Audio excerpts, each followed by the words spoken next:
एक सेट पहले सीडीपी का करते हैं, फिर एक सेट हिंदी का करेंगे, उसके बाद देखते हैं क्या करते हैं। महारत उन्मुख शिक्षार्थी आमतौर पर सफलता का श्रेय डैश को देते हैं और असफलता का श्रेय डैश को देते हैं। तो महारत उन्मुख किसको कहते हैं? Mastery oriented. मास्टरी ओरिएंटेड ही अच्छा होता है। मास्टरी ओरिएंटेड किसको कहते हैं? जो सीखने के लिए पढ़ता है, रिजल्ट के लिए नहीं पढ़ता है। ठीक है, मास्टरी ओरिएंटेड मतलब सीखने के लिए पढ़ना, रिजल्ट के लिए नहीं पढ़ना। तो अगर वो फेल हो जाएगा तो किसको कहेगा कि हम किसके कारण फेल हो गए? बताओ।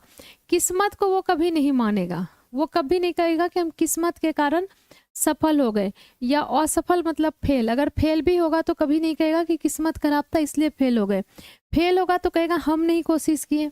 पास होगा तो कहेगा हम मेहनत किए हैं। ठीक है, तो किस्मत को वो कभी भी नहीं बोलेगा कि हम किस्मत के कारण हो गए। तो क्या कहेगा? योग्यता और कोशिश के कारण। उसके अंदर योग्यता था, पास होने का क्षमता था, योग्यता मतलब क्षमता था, और वो कोशिश किया इसीलिए वो पास हो गया। और अगर असफल होगा तो किसको दोष देगा? असफल होगा तो कहेगा कि जितना कोशिश करना था हम उतना कोशिश नहीं किए। अपर्याप्त मतलब जितना पर्याप्त था, जितना चाहिए था उतना कोशिश नहीं किए, इसीलिए हम फेल हो गए। बाकी किस्मत को दोष देने वाले तुम लोग कौन कौन हो ये बताओ।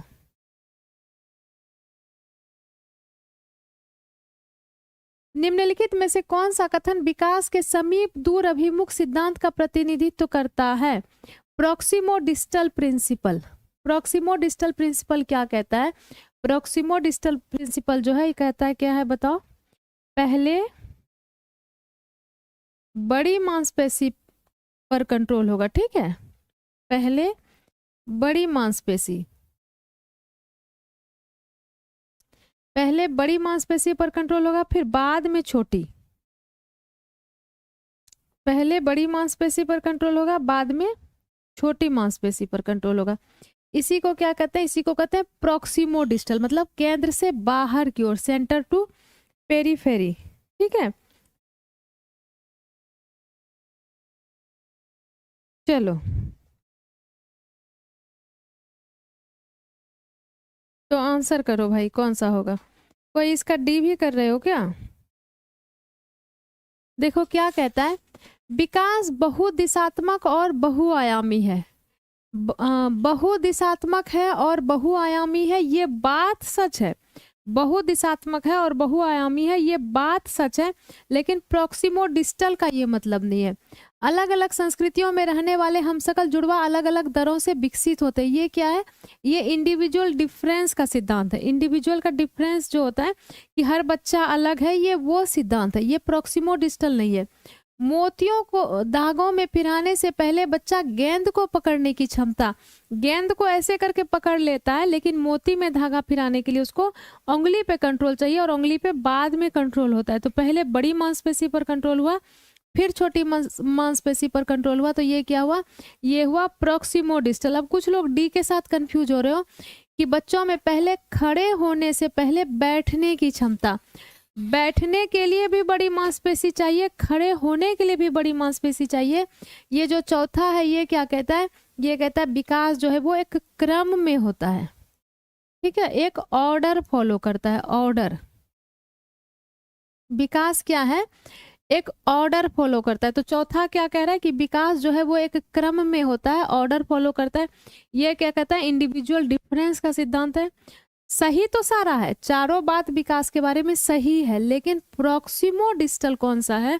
प्रोक्सिमो डिस्टल तीसरा है। बड़ी मांसपेशी पर कंट्रोल पहले होगा, छोटी मांसपेशी पर बाद में। बहुत स्टूडेंट डी के साथ कंफ्यूज हो गया था, क्यों बताओ? इतना इतना स्टूडेंट डी के साथ क्यों कंफ्यूज हुआ बताओ, ये बताओ।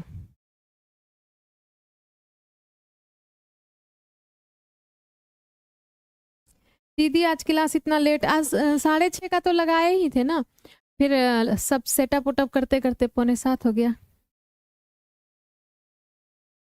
बायगोस्की के अनुसार बच्चे स्वयं से बात करते हैं, तो बायगोस्की के हिसाब से पूछ रहा है, बताओ। बायगोस्की के हिसाब से बच्चे स्वयं से बात करते हैं, क्यों? बायगोस्की के अनुसार विचार और आत्मनियमन में सहायता के लिए, आत्म सुदृढ़ीकरण प्रदान करने के लिए। री जो होता है ना, री का बात स्किनर किया है, क्योंकि वे आत्म केंद्रित हैं। आत्म केंद्रित का बात कौन किया? पियाजे किया है। सोच अतार्किक है, ये भी गलत है। क्यों बात करते हैं अपने आप से? खुद से बच्चे क्यों बात करते हैं? बाइगोस्की के हिसाब से बच्चे खुद से बात करते हैं, खुद को रेगुलेट करने के लिए। क्यों करते हैं? खुद को निर्देश देने के लिए। क्लियर है? चलो देखो, कॉन्सेप्ट यही रहेगा, यही कॉन्सेप्ट रिपीट होगा। जितना बात को घुमा फिरा के पूछ ले, कॉन्सेप्ट समझने पे फोकस करना, नया कुछ भी नहीं पूछना है, यही कॉन्सेप्ट रिपीट करना है। ठीक है। सामाजिक संचार में चुनौतियां किसमें स्पष्ट होती है? सामाजिक संचार में चुनौतियां मतलब कम्युनिकेशन में। तो किसी को भी इसमें कोई कंफ्यूजन नहीं होगा कि कम्युनिकेशन में, बातचीत में किसको दिक्कत होता है? किसको दिक्कत होता है बताओ? कम्युनिकेशन में, बातचीत में किसको दिक्कत होता है?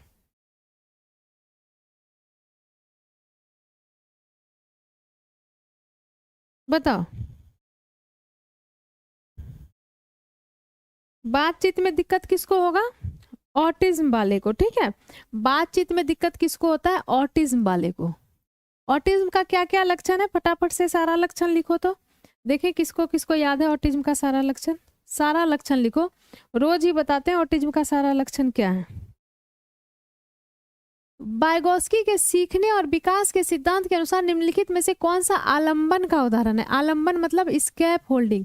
स्कैप होल्डिंग मतलब जहां पर जरूरत है वहां पर सपोर्ट करना, जरूरत के हिसाब से सपोर्ट करना। तो चारों ऑप्शन पढ़ो और बताओ कौन सा जो है वो स्कैप होल्डिंग का एक उदाहरण है।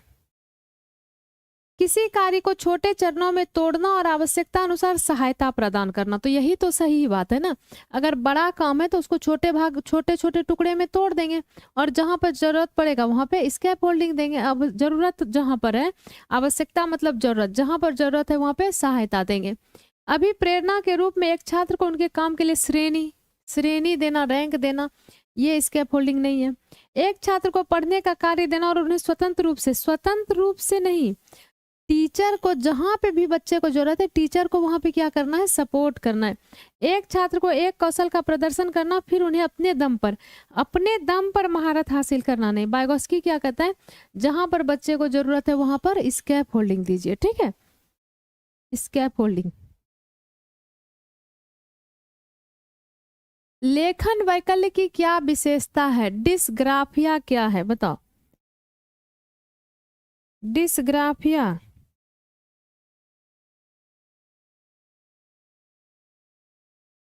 डिस्ग्राफिया क्या है?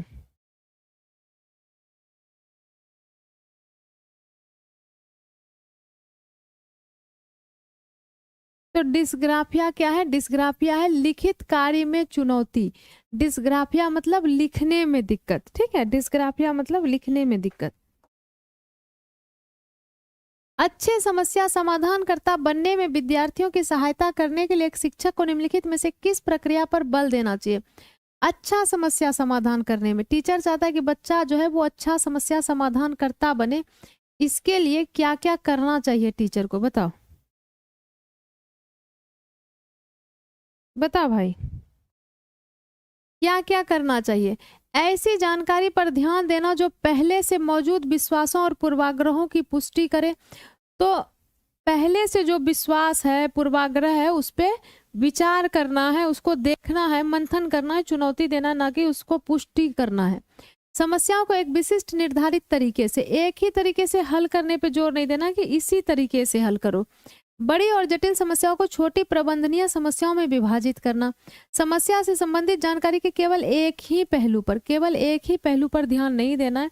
क्या करना है? अगर समस्या काफी बड़ा है तो उसको छोटे छोटे भाग में बांटना है। अगर समस्या इतना बड़ा है तो उसको छोटे छोटे भाग में बांटेंगे। ठीक है, चलो अब इसका आंसर करो। 8 लिख के कौन सबसे पहले आंसर करेगा देख लेते हैं भाई। 8 लिख के सबसे, देखो 1 के लाइक भी नहीं किए हो तुम लोग, बताओ कहाँ से एनर्जी मिलेगा हमको? जल्दी से 1 के लाइक करो भाई तुम लोग, और 8 लिख के आंसर करो। देखते हैं सबसे पहले 8 लिख के आंसर कौन करता है। 8 का ए श्रवण कुमार का आंसर आया है। चलो देखते हैं। एक समावेशी कक्षा में छात्रों की आवश्यकता को पूरा करने के लिए शिक्षकों को बहुसंवेदी सामग्री का उपयोग करना चाहिए। बिल्कुल सही बात है। बहुसंवेदी मल्टी सेंसरी क्या होता है? ऐसा चीज जिसमें कि बच्चा का हर सेंस एक्टिव हो, तो ये करना चाहिए। बिल्कुल सही चीज है। समावेशी कक्षाओं के को पाठ्य सामग्री के मानकीकरण के साथ, तो पाठ्यचर्या सामग्री जो है उसका मानकीकरण नहीं करना है। मूल्यांकन रणनीतियों के मानकीकरण, मूल्यांकन का जो रणनीति है उसका भी मानकीकरण नहीं करना है। मानकीकरण का मतलब सबके लिए एक जैसा, तो सबके लिए एक जैसा नहीं करना है। तो बिल्कुल सही आंसर था तुम लोग का। ए सही और आर गलत है। ठीक है, चलो। रचनावादी दृष्टिकोण से कंस्ट्रक्टिविस्ट व्यू जो है वो क्या कहता है? बताओ। कंस्ट्रक्टिविस्ट व्यू, कंस्ट्रक्टिविस्ट व्यू क्या कहता है ये बताओ। व्यक्ति पर्यावरणीय घटनाओं से निष्क्रिय रूप से प्रभावित होते हैं। देखो, रचनावादी दृष्टिकोण है ना, वो निष्क्रिय रूप से कभी नहीं कहेगा। व्यक्तियों को नए व्यवहार सीखने के लिए अनुकूलित किया जाता है, ये तो व्यवहारवादी कहता है, रचनावादी नहीं। सीखना बस हमारे दिमाग की कोरी स्लेट पर संघों को लिखना है, तो ये क्या है? ये भी व्यवहारवादी कहता है। संरचनावादी क्या कहता है ये पूछ रहा है। सीखना वर्तमान स्तर और वर्तमान समझ का विस्तार और परिवर्तन है। जो वर्तमान समझ है उसी का विस्तार और परिवर्तन क्या है? सीखना है। चलो इसका आंसर करो 10 लिख करके। देखते हैं सबसे पहले 10 लिख के किसका आंसर आता है भाई। करो आंसर।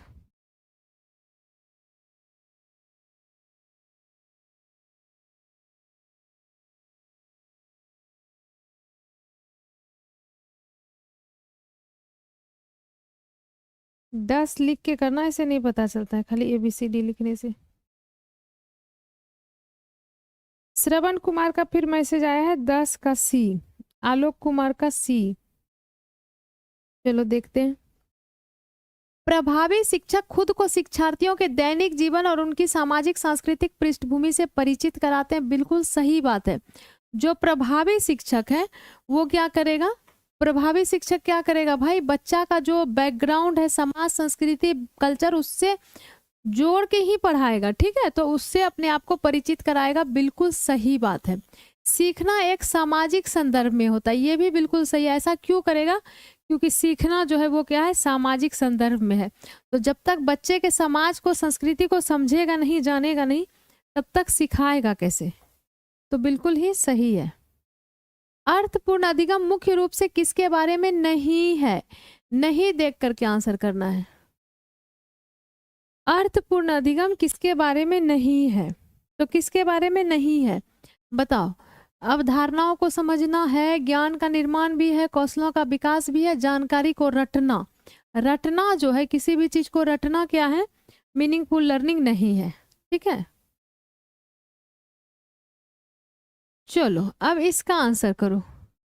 12 नंबर लिख करके सबसे पहले किसका आंसर आएगा बताओ। 896 लाइक है। कम से कम लाइक तो बराबर कर दो भाई।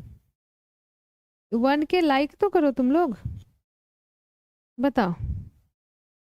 11 का गुड़िया कुमारी ए कह रही है। चलो देखते हैं। हिंदी करवाएंगे, रुको ना, CDP खत्म होने दो। देखो भाई एक बात बता देते, हिंदी तो कराएंगे ही कराएंगे, फिर से बता देते, CDP ही एक ऐसा विषय है जिसमें तुम 30 में 30 नंबर ला सकते हो। इसलिए जिसमें ला सकते हो उसको छोड़ना कभी नहीं। ये नहीं कि अरे CDP तो जानते ही इसको छोड़ दे, मत छोड़ो। नंबर यही स्कोर करेगा, नंबर तुम्हारा यही बढ़ाएगा। CDP पढ़ना बहुत जरूरी है, इसी में तुम 30 ला सकते हो। ठीक है, तो इसको इग्नोर बिल्कुल भी मत करना। बहुत स्टूडेंट सोचता है अरे ये तो ठीक हो ही गया है, छोड़ो इसको। नहीं, स्कोरिंग में तो यही मदद करेगा ना।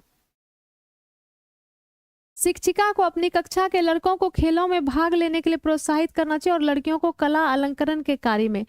कह रहा है कि लड़कों को खेलों में भाग लेने के लिए कहना चाहिए, लड़कों को कहना चाहिए कि तुम खेल में भाग लो, और लड़कियों को कहना चाहिए कि तुम कला में। क्यों भाई?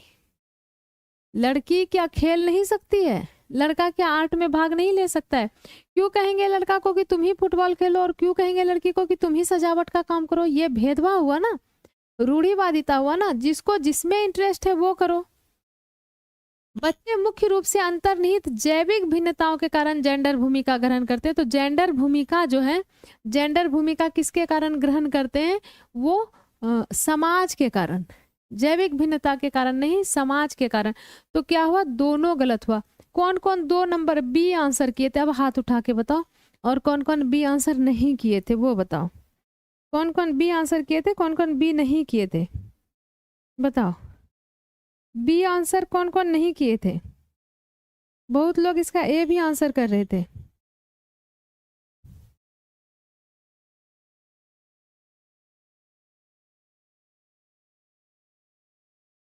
गति संवेदी शिक्षार्थी डैश के माध्यम से सीखना पसंद करते हैं। बताओ, गति संवेदी विद्यार्थी तो क्या कह रहा है? देखो, विद्यार्थी हर तरह का होता है। एक होता है ऑडिटरी लर्नर जो सुन के सीखता है, एक होता है विजुअल लर्नर जो देख के सीखता है, एक होता है काइनेस्थेटिक लर्नर जो, आज बार बार छींक आते आते, काइनेस्थेटिक लर्नर जो है वो एक्टिविटी करके सीखता है। ठीक है, तो हर तरह का लर्नर है। गतिविधि करके कौन सीखता है? बताओ, गतिविधि ये जो है काइनेस्थेटिक लर्नर जो है वो कैसे सीखता है? वो एक्टिविटी करके सीखता है। लर्नर भी हर तरह का होता है ना, किसी को देख के ज्यादा समझ में आता है, किसी को सुन के ज्यादा समझ में आता है, किसी को एक्टिविटी करके ज्यादा समझ में आता है। जिसको एक्टिविटी करके ज्यादा समझ में आता है उसको क्या कहते हैं? काइनेस्थेटिक लर्नर कहते हैं। ठीक है, auditory learner, visual learner, learner भी हर तरह का होता है। हावर्ड गार्डनर के अनुसार एक वैज्ञानिक डैश बुद्धि का उच्च प्रदर्शन करेगा जबकि एक मूर्तिकार में डैश बुद्धि की उच्च बुद्धिमत्ता होगी। 14 लिख के आंसर करो।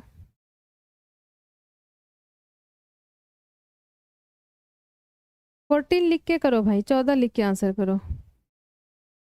इस्मत परवीन का आंसर आया है सी। देखो,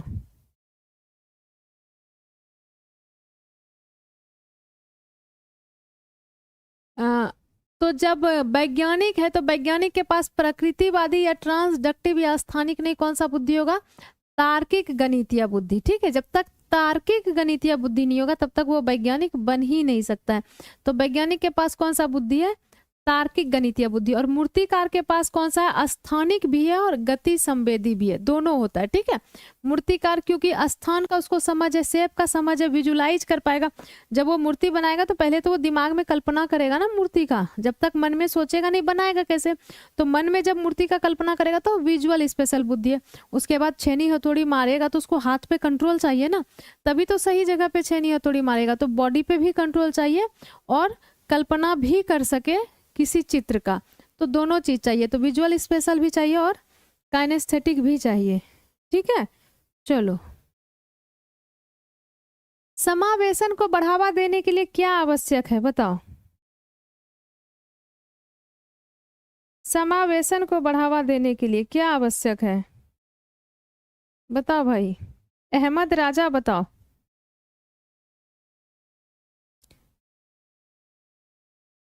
समावेशन को बढ़ावा देने, देखो कहता है फिर 4 क्यों नहीं हुआ?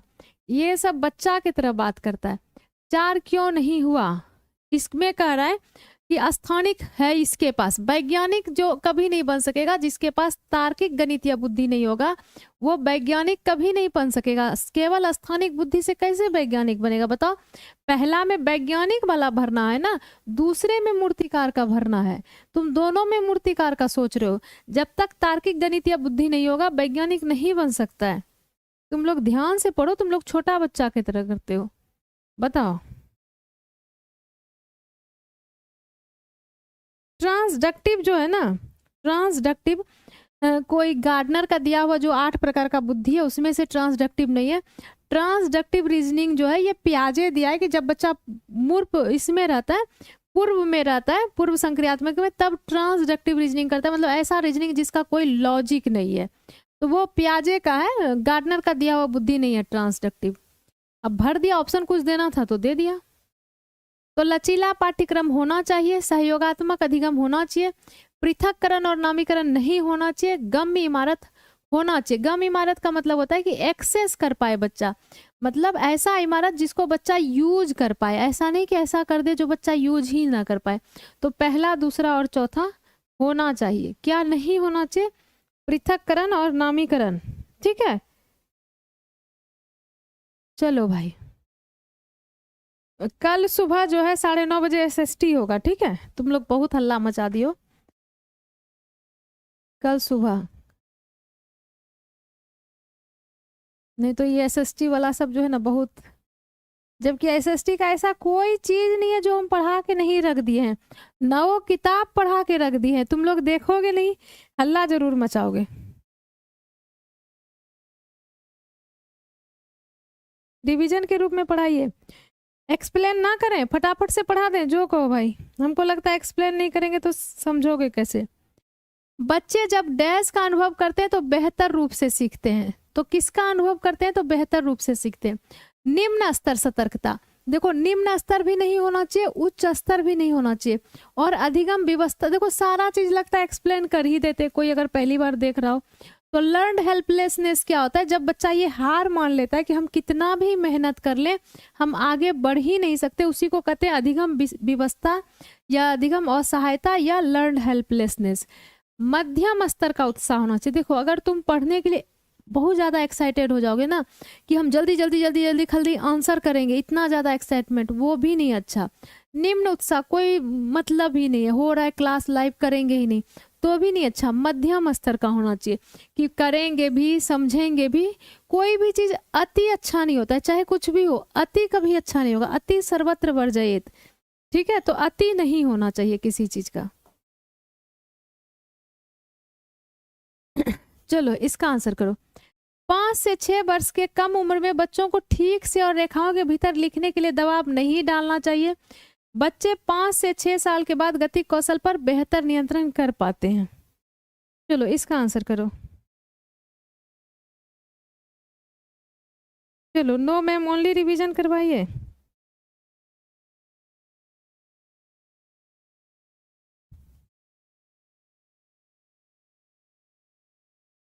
नेहा मिश्रा करिए मैम, SST टॉपिक वाइज कराइए। टॉपिक वाइज करा देंगे भाई, 8 दिन में कितना टॉपिक होगा बताओ। 6, 7, 8 का NCERT पढ़ना होता है, 9 किताब पढ़ना होता है, सारा 9 किताब पढ़ाया हुआ है।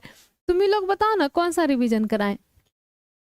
5-6 वर्ष से कम उम्र के बच्चों को ठीक से और रेखाओं के भीतर लिखने के लिए दबाव नहीं डालना चाहिए, बिल्कुल सही बात है। 5 से 6 साल के बाद ही बच्चा जो है उसका उंगली पे कंट्रोल होगा, बिल्कुल सही बात है। दोनों ही सही बात है और दोनों चीज तुम लोग को पढ़ाए भी हैं, पढ़ाए हैं ना। चलो थोड़ा स्पीड कर देते हैं। देखो बच्चे अक्सर अपने आसपास की घटनाओं की अपनी व्याख्या लेकर आते हैं। बारिश क्यों होती है, यह पूछे जाने पर सिया कहती है भगवान अपने कंधों पर पानी की बाल्टियां ढो ढो कर थक चुके थे। ऐसी व्याख्याएं। तो बच्चा क्या होता है, बच्चे के अंदर हो जाता है मिसकॉन्सेप्शन। बच्चा अपना जो है अपने अनुभव के आधार पे अपना धारणा बना लेता है कुछ भी, जिसको मिसकॉन्सेप्शन कहते हैं। तो बच्चा क्या करे, भगवान अपने कंधे पे बाल्टी ढोते ढोते थक गए, इसीलिए उछल दिया है ना, इसलिए बारिश हो गया। चित्रित करती है कि बच्चों का एक आत्म केंद्रित दृष्टिकोण है, वो दूसरे के दृष्टिकोण पर विचार नहीं कर सकती है। नहीं, ये बात तो पियाजे कहेगा। स्पष्ट करती है कि बच्चे तर्क करने में सक्षम नहीं है, ये भी नहीं। साबित करती है कि बच्चों की सोच वयस्कों की तुलना में मात्रात्मक रूप से बहुत कम है। संकेत देती है कि बच्चों में अपने सांस्कृतिक परिवेश के अनुकूल सहज समझ होती है, जिससे वो घटनाओं को समझने की कोशिश करते हैं। तो बच्चा अपने हिसाब से, अपने समझ के हिसाब से, उसका जो अपना नेचुरल समझ है उसके हिसाब से वो अपना एक्सपीरियंस के आधार पे धारणा बना लेता है, जो कभी कभी गलत हो जाता है। ठीक है, पियाजे ने संज्ञानात्मक विकास का किस प्रकार वर्णन किया है? 19 लिख के आंसर करो। अगर सब सही आंसर नहीं किए ना तब फास्ट करने वाले को पूछेंगे। चलो 19 लिख के सही आंसर करो, किसी का भी गलत नहीं होना चाहिए। वाह, वेरी गुड, सही आंसर आ रहा है भाई। चलो, एक सतत निरंतरता के रूप में तो निरंतर तो माना ही नहीं पियाजे। ठीक है। अति व्यापी संस्कृति विशिष्ट चरण, अति व्यापी, देखो एक बात कह देते हैं, अगर कोई याद कर करके रखे और आंसर दे रहे हो तो बिल्कुल भी काम नहीं चलने वाला है। जो भी आंसर कर रहे हो, सही आंसर कर रहे हो, उसको ये पता चलना चाहिए कि बाकी का जो 3 ऑप्शन है वो क्यों गलत है। जब तुमको ये पता होगा कि बाकी का 3 ऑप्शन क्यों गलत है, तभी तुम एग्जाम में बना पाओगे, क्योंकि एग्जाम में सेम क्वेश्चन नहीं रिपीट होगा, कॉन्सेप्ट रिपीट होगा। ठीक है। तो कह रहा है अति व्यापी संस्कृति विशिष्ट चरण। अति व्यापी संस्कृति मतलब जिस पर संस्कृति का बहुत ज्यादा प्रभाव हो, तो संस्कृति के प्रभाव का पियाजे बात ही नहीं किया। 3 प्रगतिशील चरण में नहीं, 4 गुणात्मक रूप से भिन्न, 4 चरण दिया और चारों चरण में अलग अलग गुण बच्चे का बताया कि इस चरण में ये गुण होगा और इस चरण में ये गुण होगा। ठीक है, चलो इसका आंसर करो। विद्यालय में खेलते समय ऋषभ, एक 7 वर्षीय लड़के ने खेलने के लिए एक गुड़िया उठाई। उसके कुछ साथियों ने उसकी इस पसंद के खिलौने के लिए उसका मजाक उड़ाया। अपने विद्यार्थियों में लैंगिक भूमिका के संदर्भ में लचीलापन विकसित करना चाहता है। कोई इस स्थिति में निम्नलिखित में से कौन सी प्रतिक्रिया देनी चाहिए? तो तुम कोई टीचर हो, अब देख रहे हो कि 7 साल का बच्चा जो है वो गुड़िया उठा लेता है, तो उसके साथ जो बच्चा है वो कह रहा है कि तुम्हारे लड़का हो के गुड़िया उठा लिए। तो चारों ऑप्शन पढ़ के बताओ तुम क्या करोगे। चारों ऑप्शन बताओ, पढ़ो फिर आंसर करो कि क्या करोगे।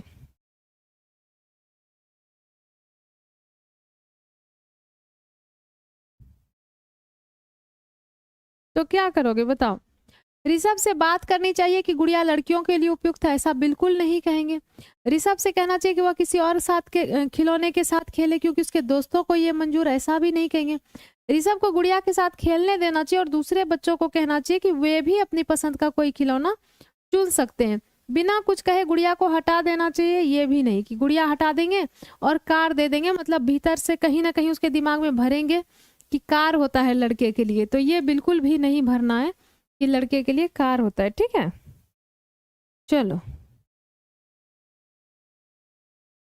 विकास के संदर्भ में एक समय सीमा जिसमें एक व्यक्ति विशिष्ट उत्प्रेरणाओं के प्रति परिवर्धित संवेदनशीलता रखता है, जिससे कि वह कुशल तरीके से कार्य करने के लिए विशेष कौशल विकसित कर सके, वह विकास की डैश कहलाती है। तो ये बहुत ज्यादा इंपॉर्टेंट है।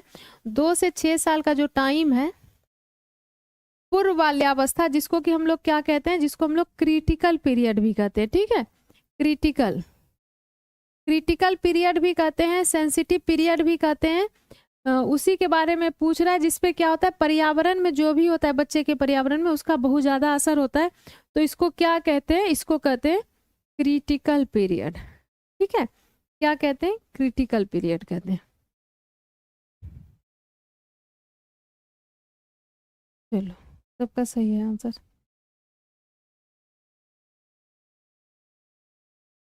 शिक्षकों को ध्यान न्यूनता, अति क्रियाशीलता, विकार से जूझ रहे छात्रों की आवश्यकताओं का ध्यान रखते समय डैश से बचना चाहिए। बचना कर है, बचना किससे बचना चाहिए? देखो ADHD है, ADHD मतलब अटेंशन डिफिसिट, मतलब ध्यान में कमी है, और हाइपर एक्टिव है मतलब माइंड को कंसंट्रेट नहीं कर पा रहा है एक जगह, और एक्टिव बहुत ज्यादा है। तो किससे बचना चाहिए? विकर्षण और शोर करने, इसी से बचना है। विकर्षण मतलब उसका ध्यान भटकाना, जैसे कि वो पढ़ाई कर रहा है, बगल में डीजे चला दिए, तो इससे तो भटक जाएगा ना, शोर करेंगे तो भटक जाएगा, इसी से बचना है। पाठ्यक्रम सामग्री और निर्देशों में लचीलापन, ये करना है। कार्य को छोटे आसानी प्रबंधनीय भागों में तोड़ना, ये भी करना है, ये भी करना है। बाकी तीनों चीज करना है। बचना किससे है? विकर्षण और शोर से, क्योंकि उसका माइंड तो ऐसे भी कंसंट्रेट नहीं हो रहा है, उसका माइंड जो है एक जगह कंसंट्रेट हो ही नहीं रहा है। अगल बगल शोर करेंगे तो और माइंड इधर उधर भटकेगा। भटकेगा कि नहीं भटकेगा बताओ। लॉरेंस कोहलबर्ग ने तर्क दिया है कि, क्या तर्क दिया है? लॉरेंस कोहलबर्ग ने क्या तर्क दिया है बताओ। मैम आज जीजा जी कहाँ है? पता नहीं जीजा जी कहाँ चले गए, हमको भी नहीं पता। अभी आए थे फिर चले गए, बाथरूम गए होंगे हो सकता है।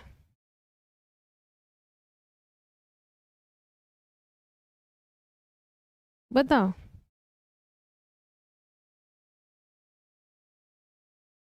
तो क्या कहा है भाई लॉरेंस कोहलबर्ग? नैतिक विकास निरंतर रूप से होता है, मतलब कंटिन्यू होता है। नहीं, कंटिन्यू तो ये माना नहीं, ये तो चरण में माना। सांस्कृतिक अंतर होते हैं, संस्कृति का तो ये चर्चा किया ही नहीं। लिंग भेद होते हैं, लिंग का भी ये चर्चा नहीं किया। ये क्या बोला सीधा कि 6 चरण में होता है। ठीक है, क्या बोला, नैतिक विकास 6 चरण में होता है। 3 चरण और 6 स्टेज, 3 लेवल, लेवल को जो भी बोलो हिंदी में, और 6 स्टेज। कोहल वर्ग के नैतिक विकास के किस चरण में व्यक्ति का नैतिक व्यवहार मुख्य रूप से इस मानसिकता पर निर्भर करता है कि लोग मेरे बारे में क्या कहेंगे, लोग मेरे बारे में क्या सोचते हैं, बताओ। जैसे कोई लड़का जब बड़ा होता है, इधर मेरी एक बहन फोन की थी, तो उसका बेटा 10th क्लास में चला गया, तो बोल रही थी क्या बताए, अब मेरा बेटा 10th क्लास में चला गया, जैसे उसको बाहर जाना होता है तो पहले आईना कंघी उठाएगा, एकदम क्रीम लगाएगा, शर्ट हमेशा बदलेगा, आयरन वाला शर्ट पहनेगा, मतलब उसको हमेशा ये लगता है क्या पहने, क्या कैसे दिखे, हमेशा अपने दिखने को लेके ही वो सोचते रहेगा, पूरा अपने इस पे ध्यान देगा। तो लोग क्या कहेंगे, एकदम सुंदर बन के ही बाहर जाना है। तुम लोग कौन कौन ऐसा सोचते हो कि जब बाहर जाएंगे तो सुंदर बन के ही जाएंगे, नहीं तो लोग क्या कहेंगे, बताओ। तो देखो, पारंपरिक जो होता है, पारंपरिक जिसमें कि तीसरा और चौथा होता है, इसमें लोग के हिसाब से ही चलता है बच्चा, कि लोग क्या कहेंगे। Mummy good boy good girl कहेगी इसलिए पढ़ेगा, जो नियम है वो नहीं तोड़ना है, तो इसमें लोग के हिसाब से चलता है। बाकी पहला और दूसरा जो है, मतलब पूर्व पारंपरिक में जो है फर्स्ट एंड सेकेंड, ये दंड से बचने के लिए आज्ञा का पालन, और टिट फॉर टैट, उसमें दूसरे का कोई परवाह नहीं है। इसके आगे जो चला गया तो वो भी क्या करेगा, मानवता की भलाई के लिए करेगा, नियम गलत है तो नियम को तोड़ो। लोग क्या कहेंगे ये चीज नहीं सोचेगा, तो पूर्व पारंपरिक में भी नहीं सोचेगा, उत्तर पारंपरिक में भी नहीं सोचेगा, किसमें सोचेगा, पारंपरिक में सोचेगा कि लोग क्या कहेंगे। ठीक है, चलो।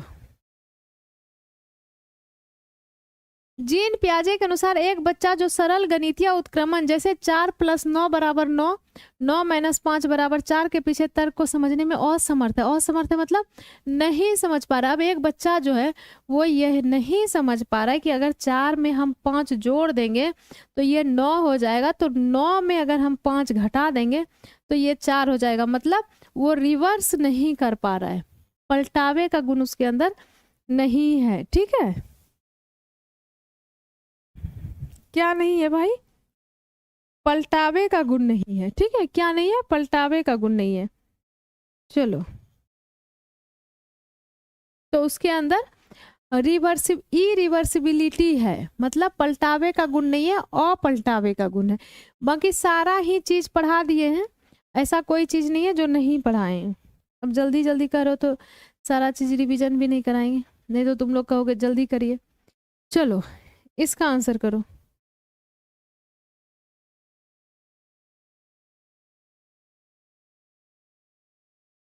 मैम आपका वॉइस गूंज रही है मैम, प्लीज देखिए, 1 मिनट रुको।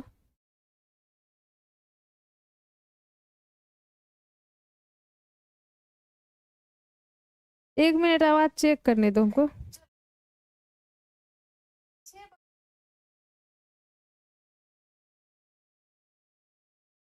मेरे मोबाइल में तो ठीक है आवाज, मेरे मोबाइल में तो आवाज ठीक आ रहा है। किसको किसको दिक्कत है भाई आवाज में, ये बताओ, क्योंकि मेरे मोबाइल में तो बिल्कुल ठीक आ रहा है आवाज।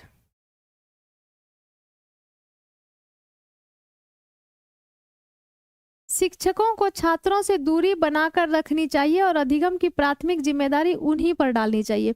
कह रहा है कि छात्र से दूरी बना लो और छात्र के ऊपर ही जिम्मेदारी डालो। ये तो गलत बात है ना कि छात्र के ऊपर जिम्मेदारी डालो।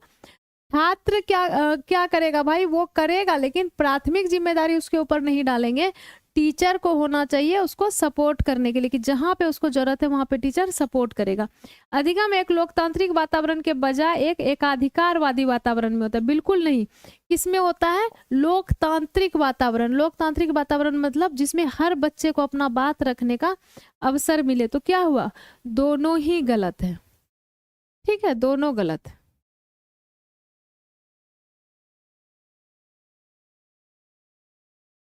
चलो, अब इसका आंसर करो। अब तो काफी फास्ट कर दिए, अब कितना फास्ट चाहिए बताओ, करो इसका आंसर।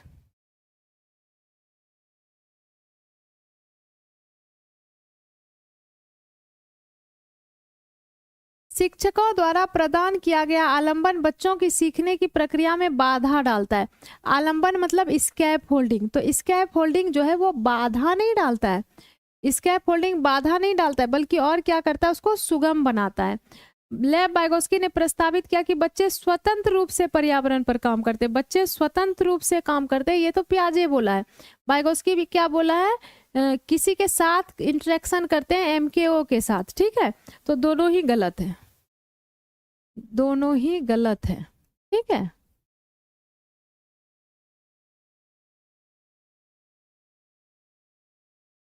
निम्न में से कौन सा बाहरी अभिप्रेरणा का सही वर्णन करता है? बाहरी अभिप्रेरणा, बाह्य मोटिवेशन किसको कहते हैं, ये पूछ रहा है, बताओ। बाह्य मोटिवेशन किसको कहते हैं?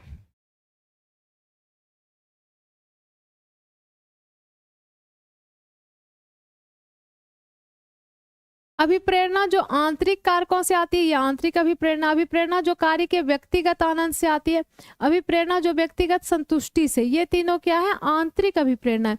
अभिप्रेरणा जो वातावरणीय परिणामों से आती है, जैसे पुरस्कार के लिए, दंड के लिए, है ना, फर्स्ट आने के लिए, प्रशंसा पाने के लिए, वो सब क्या है, बाहरी रीजन है।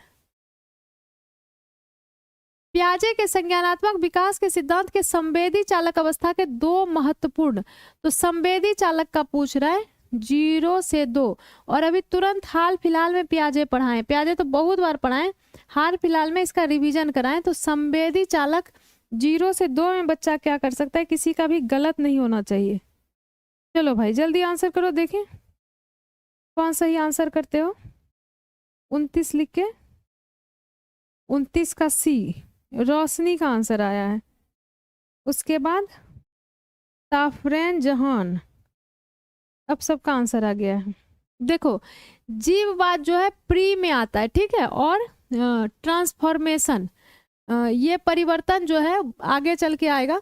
वर्गीकरण जो है ये 7 से 11 में, क्रमबद्धता जो है ये भी 7 से 11 में, वस्तु अस्थायित्व जो है वो सेंसरी मोटर में आएगा, डेफर्ड इमिटेशन जो है ये भी सेंसरी मोटर में आएगा, ठीक है। प्रतिवर्ती चिंतन और परिकल्पनी कल्पित, तो हाइपोथेटिकल जो है वो 11+ में आता है, और रिवर्स करने का जो है वो 7+ में आता है, ठीक है। चलो हाँ, एक लड़की मील के पत्थर का एक दिन मतलब पूछ रही थी कि मील के पत्थर का मतलब क्या है, तो कॉन्टेक्स्ट में मीनिंग समझो। अगर क्वेश्चन ये कह रहा है कि संवेदी चालक में है दो महत्वपूर्ण, तो इसका मतलब पूछ रहा है कि संवेदी चालक में क्या क्या हो जाता है, यही हुआ ना मील के पत्थर का मतलब, बताओ।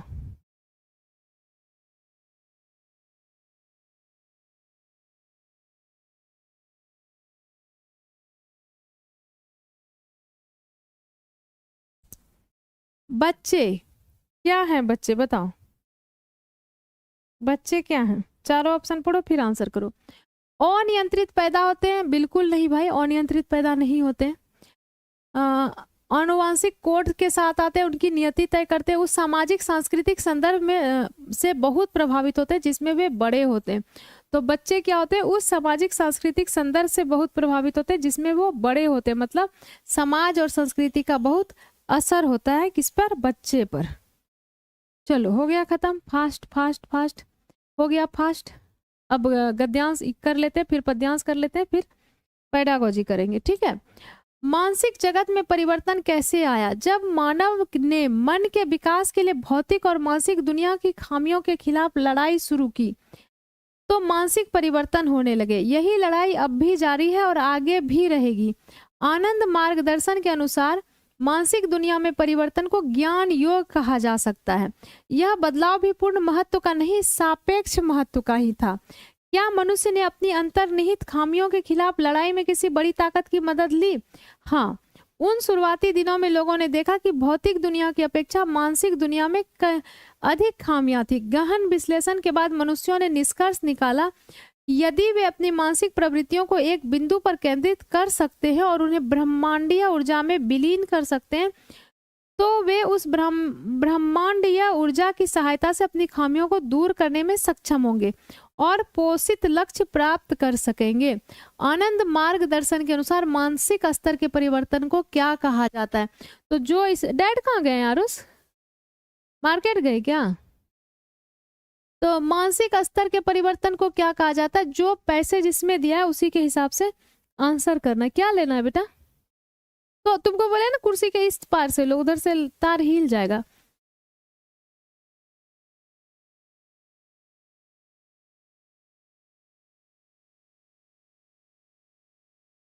अब आगे से इधर से कुर्सी को उधर कर देना और इधर से जाना। तो क्या है? आनंद मार्गदर्शन के अनुसार मानसिक दुनिया में परिवर्तन को ज्ञान योग कहा जा सकता है। ज्ञान योग क्या कहा जा सकता है?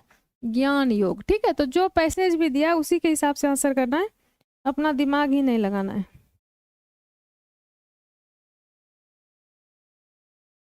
खामियां शब्द है, खामियां कौन सा शब्द है बताओ?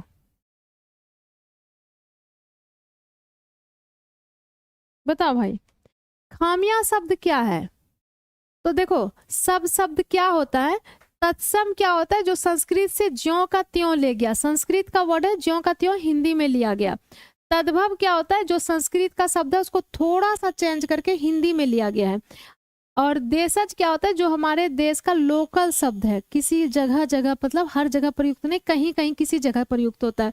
और आगत क्या है? जो विदेश से आया। तो जो भी इंग्लिश शब्द है या उर्दू शब्द है वो क्या है? वो आगत शब्द है, आगत जो कि बाहर से आया है। ठीक है, खामियां क्या है? आगत शब्द है।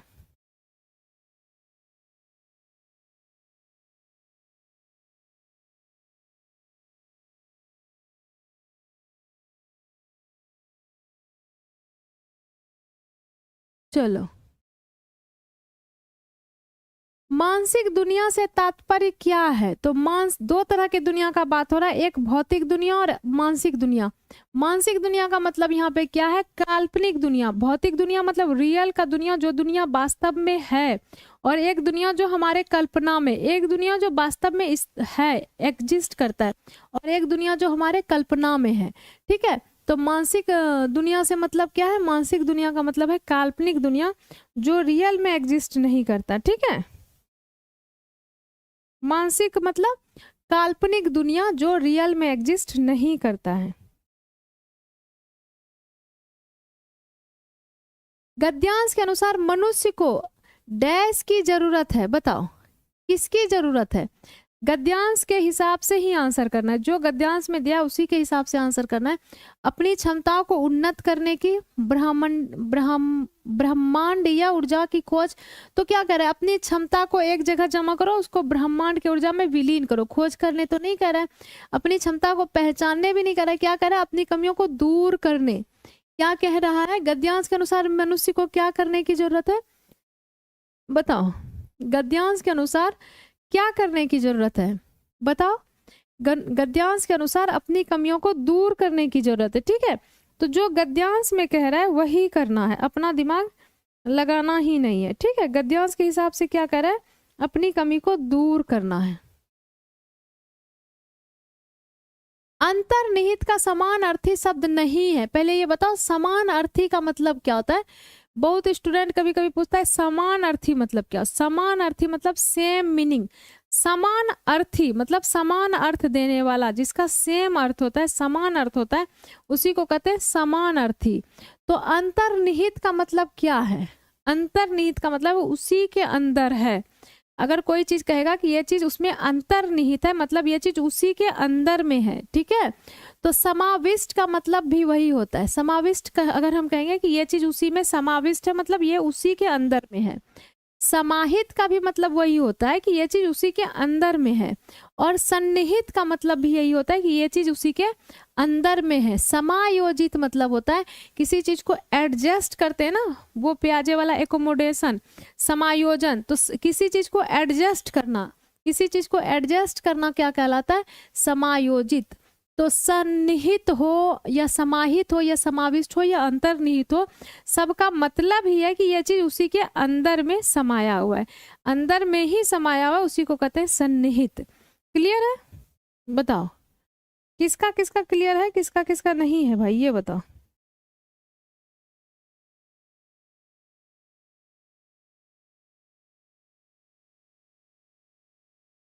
मानसिक परिवर्तन कैसे होने लगे?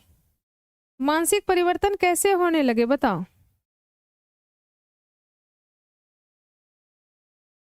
मानसिक परिवर्तन कैसे होने लगे? अपनी कमियों को दूर करने के प्रयासों के कारण। परिवर्तन सतत होने वाली प्रक्रिया है। मानव विकास के मन के विकास के कारण, मानसिक चिंतन करने के कारण। तो मानसिक परिवर्तन कैसे होने लगा? अपनी कमियों को दूर करने के प्रयास के कारण। अपनी कमियों को दूर करने के प्रयास के कारण क्या होने लगा? मानसिक परिवर्तन होने लगा। ठीक है, मानसिक परिवर्तन कैसे होने लगा? अपनी कमियों को दूर करने के प्रयास के कारण। तो जो वहां दिया हुआ है उसी के हिसाब से आंसर करना है और इसमें कुछ सोचना ही नहीं है। ब्रह्मांड ईय, ब्रह्मांड में ही ईय लगाया, ब्रह्मांड ईय, दीर्घी का वाला ईय, ये ब्रह्मांड के साथ ही ये लगाया है। ठीक है, तो ब्रह्मांड ईय का ऊर्जा का अर्थ क्या है? ब्रह्मांड की ऊर्जा। ब्रह्मांडीय ऊर्जा का अर्थ क्या है? ब्रह्मांड की ऊर्जा। ठीक है, ब्रह्मांड, ब्रह्मांडीय ऊर्जा मतलब ब्रह्मांड की ऊर्जा। आरंभिक दिनों के संदर्भ में कौन सा कथन सत्य है? आरंभिक दिनों में, शुरुआत में, तो क्या सत्य है बताओ? देखो इसमें लिखा हुआ रहता है सब चीज।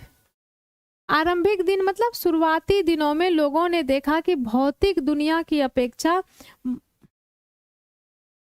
मानसिक दुनिया में अधिक खामियां थी। तो जो गद्यांश में दिया है वही आंसर करना है, अपना दिमाग लगाना ही नहीं है। ठीक है, क्या देखा भाई लोगों ने? लोगों ने क्या देखा कि भौतिक दुनिया की अपेक्षा मानसिक दुनिया में अधिक खामियां थी। खामियां को ही कमियां कहते हैं। खामियां मतलब कमियां। भौतिक शब्द में मूल शब्द तथा प्रत्यय है। तो भौतिक शब्द में, भौतिक शब्द में मूल शब्द और प्रत्यय क्या है? भूत और इक। हर्षी का है ना, हर्षी का है, छोटी ई की मात्रा है, तो ये वाला भूत और इक। भौतिक शब्द में मूल शब्द और प्रत्यय क्या है? भूत और इक। चलो अब ये पढ़ लेते हैं, फिर इसका क्वेश्चन आंसर करेंगे। जीवन अर्पण लिए हुए पाता कभी खोता, कभी आशा निराशा से घिरा, हंसता कभी रोता, कभी गति मति ना हो, अब इसका ध्यान आठों याम है, चलना हमारा काम है। तो काफी छोटा सा ही दिया है, आराम से कर लेंगे। समूह से भिन्न शब्द है। कौन सा भिन्न है? देखो हंसना रोना अपोजिट है भाई, हंसने का उल्टा रोना है। आशा निराशा ये भी अपोजिट है। पाना खोना ये भी अपोजिट है। लेकिन भिन्न भिन्न क्या है? ये पुनरुक्त शब्द है, 2 बार रिपीट होने वाला शब्द है, भिन्न भिन्न। तो ये क्या है? ये सबसे अलग है। बाकी तीनों में क्या है? बाकी तीनों में अपोजिट है। आठों याम से क्या तात्पर्य है? तो ये जो कह रहा है कि चलना आठों याम है, इसका ध्यान आठों याम है, चलना हमारा क्या काम है। आठों याम मतलब 24 घंटा। 24 घंटा को ही 8 याम कहते हैं। उसी को 8 प्रहर भी कहते हैं। जैसे हम लोग बोलते हैं ना दोपहर, तो ये 8 स्तर नहीं, 8 दिशा नहीं, 8 की संख्या नहीं, 8 प्रहर है। 24 घंटा को ही हम लोग 8 प्रहर कहते हैं। ठीक है, उसी को आठों याम कहते हैं। चाहे कितने भी दुख आए मनुष्य को क्या करना चाहिए बताओ? चलना हमारा काम है कहने का क्या मतलब है? चलना हमारा काम है मतलब, चलना मतलब क्या? पैदल चलते रहना। चलना मतलब कर्म करते रहना, कार्य करते रहना। चलना हमारा काम है मतलब कार्य रोक देना चाहिए नहीं, कार्य करते रहना चाहिए। सदा शांत रहना चाहिए नहीं, सदा मुस्कुराते रहना चाहिए नहीं, चलते रहना चाहिए मतलब कर्म करते रहना चाहिए, कार्य करते रहना चाहिए। ठीक है, कार्य करते रहना चाहिए। कविता के भावानुसार जीवन में डैश सदा रहते हैं। तो कविता के अनुसार क्या रहता है जीवन में बताओ? आठों याम रहता है हमेशा। आठों याम रहता है या अपने अपने रहता है या गतिमति रहता है? क्या रहता है? सुख दुख रहता है। कभी सुख रहता है, कभी दुख रहता है। कभी पाता कभी खोता, कभी आशा कभी निराशा, है ना, कभी सुख कभी दुख। तो क्या रहता है कविता के भाव के अनुसार? कविता के भाव के अनुसार क्या रहता है? कभी सुख कभी दुख, क्योंकि कभी पाता है कभी खोता है, कभी हंसता है कभी रोता है, कभी आशा है कभी निराशा है। ठीक है, जीवन कैसा है बताओ? जीवन कैसा है इसके अनुसार आंसर करना है। तो इसमें क्या कह रहा है कि कभी आशा है और कभी निराशा है। तो जीवन कैसा है भाई, कभी आशा है और कभी निराशा है। आशाओं से घिरा हुआ तो इसमें नहीं कर रहा है ना, इसमें आशा निराशा से घिरा है। कभी रोता कभी हंसता है, ठीक है, कभी पाता कभी खोता है। तो बेहद दुखद भी नहीं और बेहद सुखद भी नहीं है, सुख भी है दुख भी है, आशा भी निराशा भी, पाता भी खोता भी, सब चीज है। तो क्या है, आशा और निराशा, ठीक है। जीवन की विषम परिस्थिति को व्यक्त करने के लिए उचित उदाहरण नहीं है। विषम परिस्थिति, विषम परिस्थिति को, विषम मतलब क्या हुआ, सम मतलब बराबर, और विषम मतलब कभी सुख कभी दुख, कभी हंसना कभी रोना, कभी निराश होना कभी आशा होना। तो उसी को क्या कहते हैं, विषम परिस्थिति। क्या नहीं है, तो कभी हंसना कभी रोना है, कभी खोना कभी पाना, कभी आशा कभी निराशा, कभी सोना कभी रोना, ये नहीं है, ठीक है। कौन सा नहीं है ये पूछ रहे हैं। चलो अब इसका आंसर करो भाई। मातृभाषा आधारित बहुभाषावाद किसकी अनुशंसा करता है? मातृभाषा आधारित बहुभाषावाद किसकी अनुशंसा करता है? तो मातृभाषा आधारित बहुभाषावाद क्या कहता है? सभी बच्चों की विद्यालयी शिक्षा की शुरुआत अंग्रेजी माध्यम और घर की भाषा में होना चाहिए। बिल्कुल नहीं, अंग्रेजी माध्यम में शुरुआत नहीं होना चाहिए। सभी बच्चे अपनी प्रथम भाषा के रूप में हिंदी का अध्ययन करते हैं। तो हिंदी भी सब नहीं पढ़ेगा ना। एक टुकड़ा फोन दीजिए, तो मेरा फोन स्विच ऑफ हो गया, कहाँ गए थे? तो हिंदी जो है, हिंदी सब नहीं पढ़ेगा, जिसका मातृभाषा हिंदी है वही पढ़ेगा ना। सभी बच्चों की विद्यालयी शिक्षा उनकी मातृभाषा या घर की भाषा में शुरू होनी चाहिए। हर बच्चा किस में पढ़ेगा? अपने मातृभाषा में पढ़ेगा। सभी बच्चों की विद्यालयी शिक्षा उनके राज्य की भाषा में, राज्य की भाषा में नहीं, मातृभाषा में। हर बच्चा किस में शुरुआत करेगा? मातृभाषा में शुरुआत करेगा। इसी को कहते हैं मातृभाषा आधारित बहुभाषावाद। पाठ्य सामग्री बोधगम्यता के संदर्भ में निम्नलिखित में से गलत कथन का चयन करें। गलत कह रहा है, गलत। तो पहले सही क्या है ये बताओ। स्कैनिंग मतलब क्या होता है और स्किमिंग मतलब क्या होता है? देखो स्कैनिंग क्या हुआ, स्कैनिंग क्या होता है बताओ। स्कैनिंग होता है विशिष्ट सूचना को ढूंढने के लिए, ठीक है, विशिष्ट सूचना के लिए।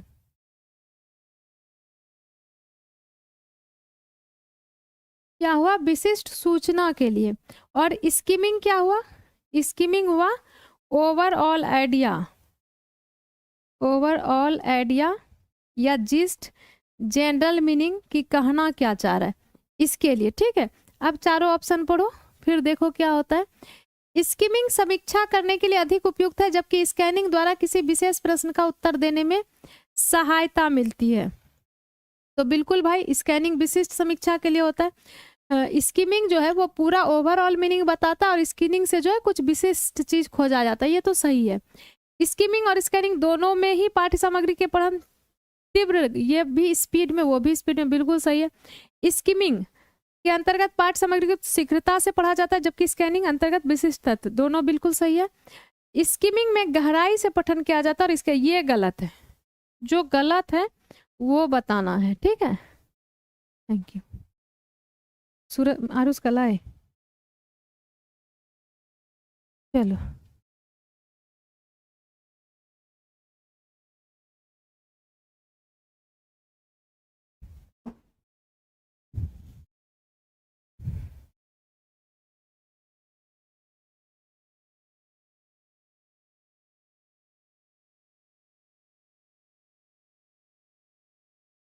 जब बच्चे अपने आसपास के परिवेश की वस्तुओं, घटनाओं और अवधारणाओं के बारे में पूछना आरंभ कर देते हैं तो भाषा का कौन सा प्रकार अधिक प्रयोग में लाया जाता है? बच्चा जब पूछना आरंभ कर दिया, ठीक है, जब बच्चा पूछना आरंभ कर दिया तो कौन सा प्रकार आया, कौन सा फंक्शन हुआ ये? जब बच्चा पूछना शुरू कर दिया तो ये कौन सा फंक्शन हुआ? ये हुआ खोजबीन परख। सूचना में क्या होता है? कोई फैक्ट बताया जाता है। जब कहीं किसी को कोई फैक्ट बताया गया तो वो सूचना वाला ये हुआ फंक्शन। कल्पनाशीलता में क्या होता है? इमेजिनेशन होता है, कल्पना होता है, कहानी का बात होता है। नियंत्रक क्या होता है? किसी को ऑर्डर देना होता है, किसी को रेगुलेट करना होता है, ठीक है। जब पूछना शुरू किया तो क्या हुआ? खोजबीन परख। देखो सूचनात्मक क्या हुआ? इसमें तथ्य, आंकड़ा, जानकारी, बस ये सब बताना है। खोजबीन में खोजना और पूछना ये सब होगा, ठीक है। कल्पनाशीलता में क्या है? कल्पना है, कहानी सुनाना, रोल प्ले करना, कल्पना जहां आ गया वो कल्पनाशीलता हो गया। और नियंत्रक, रेगुलेटरी में किसी को रेगुलेट करना, आदेश देना, अनुरोध करना। चलो, मानव भाषा के किस गुणधर्म के कारण मनुष्य उन चीजों के बारे में बोल पाते हैं जो उनके तात्कालिक समय और स्थान में मौजूद नहीं है? इसका आंसर करो भाई। जो तात्कालिक समय में मौजूद नहीं है उसके बारे में भी मनुष्य बोल पाता है, किस गुण के कारण? देखते सबसे पहले कौन आंसर करते हो। 109 लिख के आंसर करो।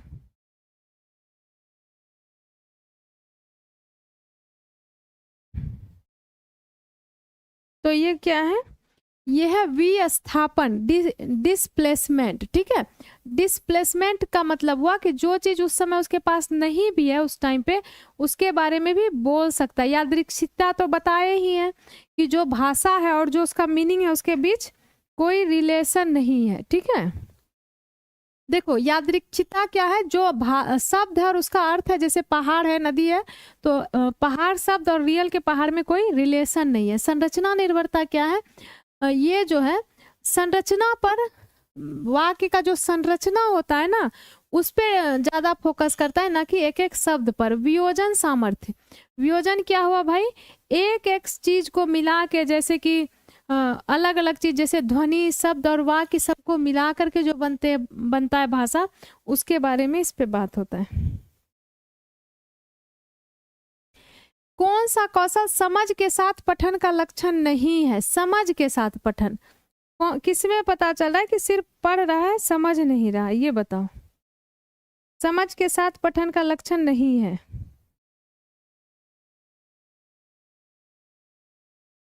देखो, घटनाओं और विचारों के क्रम का संयोजन, अगर वो ये समझ जाता है कि किस घटना के बाद क्या, कौन सा घटना हुआ, मतलब वो समझ रहा है। अब तक पढ़ी गई सामग्री का मानसिक रूप से सारांश, जो पढ़ा उसका सारांश तभी कर पाएगा जब उसको समझेगा। आगे तक अनुमान भी तभी लगा पाएगा जब समझेगा। जब एक एक अक्षर और एक एक वर्ण, A B C D O आई, ये सब पे ध्यान देगा, मतलब उसको ओवरऑल मतलब मीनिंग समझने पे ध्यान नहीं है, एक एक अक्षर पे ध्यान है, ठीक है। एक एक अक्षर पे ध्यान है, समझने पे ध्यान नहीं है। निम्नलिखित में से कौन सा द्वितीय भाषा शिक्षण के व्याकरण अनुवाद विधि का गुणधर्म नहीं है? व्याकरण अनुवाद विधि पढ़ा दी है, क्या होता है व्याकरण अनुवाद विधि? तो व्याकरण अनुवाद विधि में क्या होता है? जैसे इंग्लिश सीखना है तो तुमको पहले ग्रामर पढ़ाया जाएगा, ठीक है। जैसे इंग्लिश ग्रामर पढ़ाया जाएगा, उसके बाद तुमको बताया जाएगा कि हिंदी ग्रामर में ये होता है, इंग्लिश ग्रामर में ये होता है। ट्रांसलेशन सिखाया जाएगा, ठीक है। ग्रामर और ट्रांसलेशन विधि कौन सा नहीं है? नहीं, कौन सा नहीं है? द्वितीय भाषा में सीधे ही संप्रेषण करना और उसके बाद दो भाषाओं के व्याकरण के नियमों की तुलना करना, नहीं, यही नहीं है। डायरेक्ट ही तुमको इंग्लिश नहीं सिखाएगा कि डायरेक्ट ही तुमको इंग्लिश बोलना सिखा देगा और बाद में तुमको व्याकरण का नियम सिखाएगा, ये काम ही नहीं करेगा कि पहले सीधा इंग्लिश बोलना सिखा देगा और बाद में इंग्लिश और हिंदी के ग्रामर का तुलना करेगा। भाषा के प्रकारों के स्थान पर नियमों पर अधिक ध्यान देना, ये है। इसमें क्या भाषा का यूज है उस पर ध्यान कम दिया जाता है, नियम पर ज्यादा ध्यान दिया जाता है। प्रथम और द्वितीय भाषा के व्याकरण, इसमें पहले तुमको इंग्लिश ग्रामर पढ़ा देगा, फिर बताएगा इंग्लिश ग्रामर में ये है, हिंदी ग्रामर में ये है, तो ये भी चीज सही है। द्वितीय भाषा के व्याकरण के नियमों का अधिगम और अभ्यास, इंग्लिश सीखना है तो इंग्लिश का व्याकरण सीखा, तो ये सारा चीज तो है। क्या नहीं है? क्या नहीं है ये बताना है, ठीक है। क्या नहीं है? अब कल से ना 120 का इन लोगों को खाली आंसर कराना होगा। अब इतना एक्सप्लेनेशन इस लोग को नहीं चाहिए, सब हल्ला कर रहे फास्ट फास्ट, तो वही सोचे कल से खाली आंसर करा के 120 करा देंगे, एक्सप्लेनेशन नहीं कराना है। एक अध्यापक ने अपने विद्यार्थियों से कहा कि वे इस बात पर विमर्श करें कि उन्होंने उसके द्वारा दिए गए अनुभव जनित प्रश्न का उत्तर किस प्रकार दिया और उस प्रश्न का उत्तर लिखते समय वे क्या और किस प्रकार सोच रहे थे। यह किसका उदाहरण है बताओ? तो टीचर बच्चे से ही पूछ रहा है टीचर जो है वो बच्चे से ही पूछ रहा है कि तुम जो इसका आंसर किए वो कैसे किए, तुम जो आंसर किए वो किस आधार पे किए। मतलब बच्चा अपने सोच के ऊपर खुद सोच रहा है, ठीक है। तो बच्चा जब अपने सोच के ऊपर खुद सोच रहा है तो इसको क्या कहते हैं, क्या हुआ। अच्छा, इसके बाद एक पोल दे दीजिएगा कि इस लोग को एक्सप्लेनेशन के साथ चाहिए या सिर्फ आंसर चाहिए। हम नेक्स्ट उसी तरह से क्लास लेंगे, ठीक है। एक पोल दे दीजिएगा। तो जब बच्चा अपने सोच के ऊपर सोचेगा तो इसको क्या कहेंगे, इसको कहेंगे मेटाकॉग्निशन, ठीक है। जब बच्चा अपने सोच के ऊपर सोचता है तो उसको क्या कहते हैं, मेटा। ये तो बहुत ही आसान है, इसीलिए कहते हैं कि अगर सीडीपी अच्छा हो गया तो सारे ही सब्जेक्ट का पेडागोजी अच्छा हो जाएगा। रूपक क्या होता है भाई, रूपक तुम लोग अलंकार समझते हो ना। तो अलंकार का प्रयोग कब किया जाता है, जब भाषा का अमूर्त रूप का इस्तेमाल होता है, कठिन अलंकार वाला, जिसमें देखना कोई दोहा है उसमें बहुत अलंकार यूज हुआ है तो कितना कठिन लगता है, वो लगता है ना, समझ में जल्दी नहीं आता है। अधिभाषावाद क्या है, भाषा का उपयोग करके भाषा पर चर्चा या विश्लेषण। अगर हम चर्चा कर रहे हैं या विश्लेषण कर रहे हैं भाषा पर तो वो हुआ अधिभाषावाद। अधिसांकेतिकता, सांकेतिकता क्या है, ये जो हम लिखते हैं ABCD और ये सब क्या है, संकेत ही है ना, प्रतीक, सिंबल। तो सिंबल पर जब अध्ययन करते हैं तो उसी को कहते हैं अधिसांकेतिकता। क्लियर है, चलो दे दिए पोल। अरे अब ये लोग पूरा पढ़ चुका है, अब समझते नहीं है। चलो एक्सप्लेन के साथ पढ़ाइए मैम।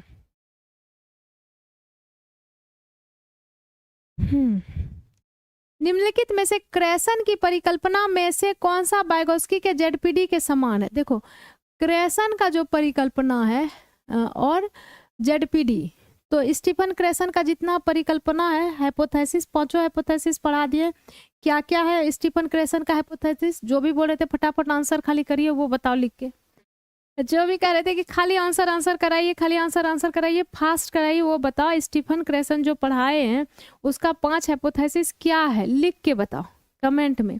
तो क्या है बताओ। पहला है एक्यूजिशन और ये लर्निंग, मतलब बच्चे को अगर सेकेंड लैंग्वेज का भी माहौल देंगे तो वो सीख लेगा।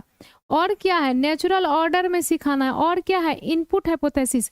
इनपुट हाइपोथेसिस मतलब उसको जो माहौल देंगे वो +1 लेवल का देंगे, जिस लेवल का वो जानता है भाषा उससे एक ऊंचे स्तर का भाषा देंगे। और क्या है, मॉनिटर परिकल्पना। मॉनिटर मतलब बच्चा जो बोलेगा भाषा उसको खुद से वो मॉनिटर करेगा, ठीक है। अफेक्टिव का मतलब क्या है, अफेक्टिव मतलब यहाँ भावना से है कि उसको अच्छा माहौल मिले, टेंशन फ्री माहौल मिले, ठीक है। नेचुरल क्रम में सिखाएंगे। निवेश परिकल्पना जो है, ये निवेश परिकल्पना यही कहता है कि +1 का एनवायरनमेंट देंगे, मतलब जिस स्तर का वो भाषा जानता है उससे एक स्तर ऊपर का भाषा देंगे। और वाइगोत्स्की क्या कहता है कि जिस लेवल तक बच्चा जानता है, यहाँ तक बच्चा जानता है, तो इसके थोड़ा ऊपर, इसके ऊपर जो है यहाँ पे क्या देंगे उसको, स्कैप होल्डिंग देंगे। तो ये क्या है, ये वाला जो क्षेत्र है ये जेडपीडी कहते हैं इसको। तो जो जेडपीडी का परिकल्पना है वो किसके समान है, ये जो +1 वाला लेवल है यानी इनपुट वाला। तो बताओ तुम लोग जो इस तरह हल्ला कर रहे हो, 87% वोट है कि एक्सप्लेन करके करिए। और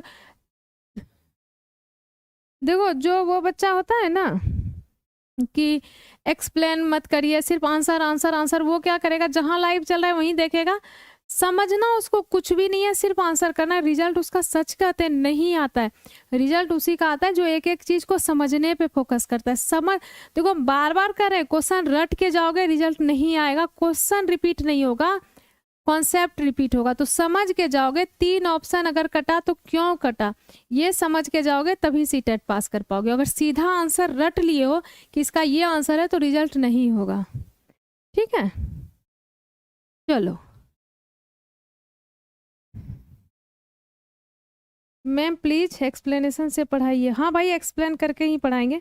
आज कुछ कुछ का कमेंट मिल रहा था ना, फास्ट फास्ट खाली आंसर खाली आंसर, तो सोचे एक बार पूछ लेते हैं। देखो क्यूमिन्स की अंतर्निर्भरता परिकल्पना, ये जो अंतर्निर्भरता परिकल्पना है ये क्या कहता है बताओ। क्यूमिन्स का अंतर्निर्भरता परिकल्पना क्या कहता है? तो ये ना काल्प का बात कर रहा है। Calf, cognitive academic proficiency in first and second language. दो तरह का भाषा होता है, एक होता है बिक्स, एक होता है काल्प। तो बिक्स क्या होता है? डेली लाइफ का जो बात होता है कि हम कहाँ मूवी देखने जाएंगे, वीकेंड में क्या करेंगे, कहाँ घूमने जाएंगे, खेल के मैदान में जो बात होगा, जो मतलब डेली लाइफ वाला बात होगा, उसको क्या कहेंगे? बिक्स। और जो पढ़ने लिखने से रिलेटेड बात होगा उसी को कहते हैं अंतर्निर्भरता परिकल्पना। और तो ये क्या है भाई? प्रथम और द्वितीय भाषा में संज्ञानात्मक अकादमिक निपुणता। इसका कहने का मतलब है कि अगर तुम, ये इस ऑप्शन का मतलब ये है कि भाषा तो अपनी जगह है, चलो वो अपनी जगह है, अगर तुम किसी चीज को हिंदी भाषा में जानते हो तो उसको तुम इंग्लिश भाषा में बहुत जल्दी सीख जाओगे। मान लो मैथ है, ठीक है, मैथ तुम हिंदी में खूब अच्छा से जानते हो, अगर तुम हिंदी में मैथ को बहुत अच्छा से जानते हो तो तुम मैथ को इंग्लिश में भी बहुत अच्छा से जान लोगे। और अगर मैथ जानते ही नहीं हो, मान लो तुम मैथ जानते ही नहीं हो, तो तुमको हिंदी में भी सीखने में दिक्कत होगा, इंग्लिश में भी सीखने में दिक्कत होगा। लेकिन अगर तुम हिंदी में मैथ को बहुत अच्छा से जानते हो तो तुम इंग्लिश में भी, क्योंकि फिर तुमको सिर्फ इंग्लिश में उसको सीखना है, वो चीज़ तो तुम जान रहे हो ना। तो अगर तुम हिंदी में मैथ को बहुत अच्छे से समझते हो तो तुम बहुत जल्दी इंग्लिश में भी मैथ को समझ जाओगे। इसी को कहते हैं अंतर्निर्भरता। मतलब एक भाषा में अगर तुम दूसरा चीज जान रहे हो, हिंदी में तुम किसी को जान रहे हो तो द्वितीय भाषा में भी उसको बहुत जल्दी सीख जाओगे। ठीक है, यही होता है इसका मतलब। इसी को कहते हैं अंतर्निर्भरता परिकल्पना, इंटरडिपेंडेंस। मतलब अगर तुम हिंदी बहुत अच्छा जानते हो, हिंदी में किसी चीज को बहुत अच्छा से जानते हो तो इंग्लिश में उसको तुरंत ही समझ लोगे। तो ये जो कोई बहाना बनाएगा ना कि आप ये चीज इंग्लिश में बता दिए इसलिए नहीं समझे, आप तुम सीडीपी ही देखो ना, क्या तुम लोग को हिंदी इंग्लिश में अंतर लगता है?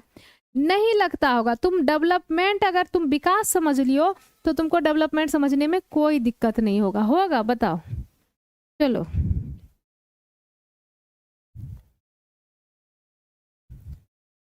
निम्नलिखित में से कौन सा अक्षरों और वर्णमाला के स्थान पर शब्दों और लघु कथा सामग्री के आधार पर पठन कौशल आरंभ करने को तर्कसंगत नहीं ठहराता है? तो किसको तर्कसंगत नहीं ठहरा रहा है?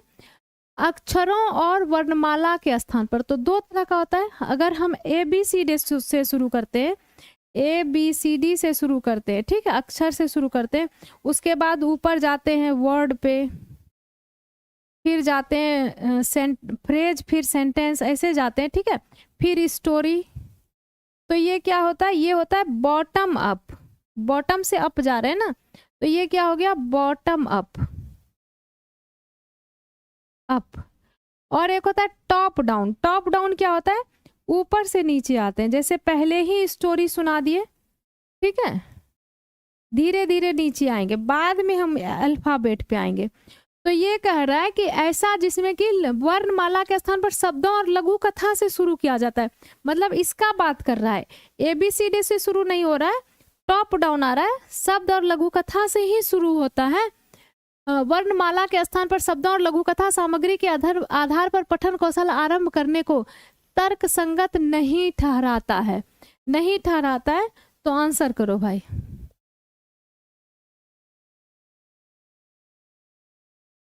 कौन सा अक्षरों और वर्णमाला के स्थान पर शब्दों और लघु कथा सामग्री के आधार पर पठन कौशल आरंभ करने को तर्कसंगत नहीं ठहराता है? तो हर चीज जो है इसको तर्कसंगत ठहराता है, इसमें से सिर्फ एक चीज है जो इसको तर्कसंगत नहीं ठहराता है, वो वाला बताना है। तो वो कौन सा है? वो है तुम्हारा, शब्दों की अपेक्षा पृथक अक्षरों को कंठस्थ करना अधिक कठिन है।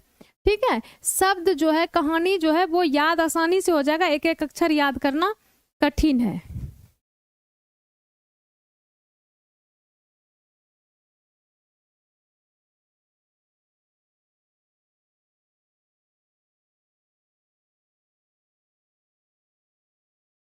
चलो, निम्नलिखित में से कौन सा भाषाओं और बोलियों के बारे में भाषिक रूप से सही है?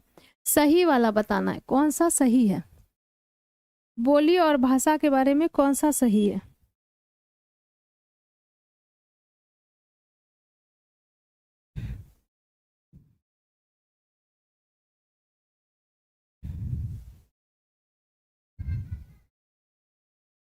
मैम अभी आपके क्लास में बहुत बच्चा नया आया है, आप जैसे पढ़ाते हैं वैसे पढ़ाइए।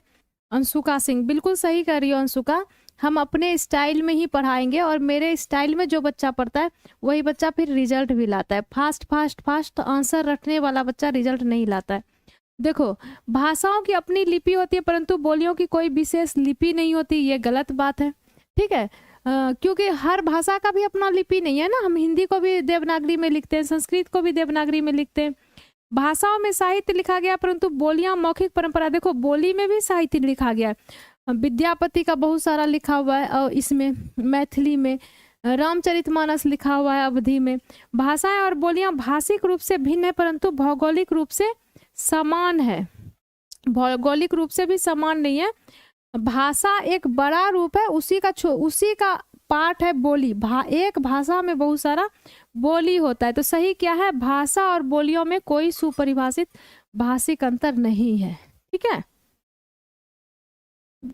देखो हिंदी थोड़ा कठिन आता है, इसलिए हिंदी में थोड़ा सा सोच समझ के ये करना पड़ेगा। सीडीपी ही एक ऐसा विषय जिसमें तुम 30 ला सकते हो, फिर से हम कह देते हैं। लेकिन हिंदी जो है बहुत ज़्यादा मेहनत करना पड़ता है, सारा प्रीवियस ईयर क्वेश्चन करना पड़ता है। तो इसके लिए पूरा जितना प्रीवियस ईयर क्वेश्चन कराएं वो देखो समझो। ठीक है, और ये एग्जाम से पहले एग्जाम का जो टेस्ट है उसमें हिंदी में मिल जाएगा। वीरा 7 माह की शिशु है, अब वह कुछ इस तरह की आवाज निकाले जिसमें स्वर और व्यंजन। तो ये पहले भी बहुत बार आया हुआ है, इसीलिए कहते हैं प्रीवियस ईयर क्वेश्चन पढ़ो। ये पहले कितना बार पीवाईक्यू में आया है। स्वर और व्यंजन मिला रहे के बोल रही है 7 महीना में, तो बबलिंग। खाली कुइंग जो होता 6 सप्ताह तक वो एकल स्वर ध्वनि होता। ध्वनिग्राम फोनिम जो है ये क्या है, ये ध्वनि की सबसे छोटी इकाई है। कुइंग में एकल स्वर ध्वनि। ठीक है,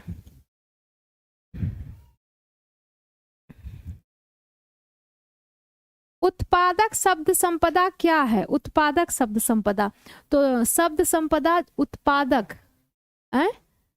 प्रोडक्टिव क्या बोले, हाँ प्रोडक्टिव क्या होता है भाई, तो ये जो हमारा सुनना और बोलना, लिखना और पढ़ना। तो देखो, जब हम सुनते हैं तो भरते हैं ना अपने अंदर, तो और पढ़ते भी हैं तो क्या करते हैं, सुनते हैं तो अपने अंदर भरते हैं, पढ़ते भी हैं तो अपने अंदर भरते हैं। तो ये क्या है, ग्रहण करते हैं, ग्रहण। ठीक है, इसको रिसेप्टिव बोलते हैं, ग्रहण करते हैं। और जब बोलते हैं तो क्या करते हैं, बोलते हैं तो उत्पाद करते हैं, और लिखते भी है तो उत्पाद करते हैं। तो इसको क्या बोलते हैं, उत्पादात्मक। बताओ बताओ, तो क्या हुआ, कौन सा है उत्पादक, तो कौन सा है भाई बताओ।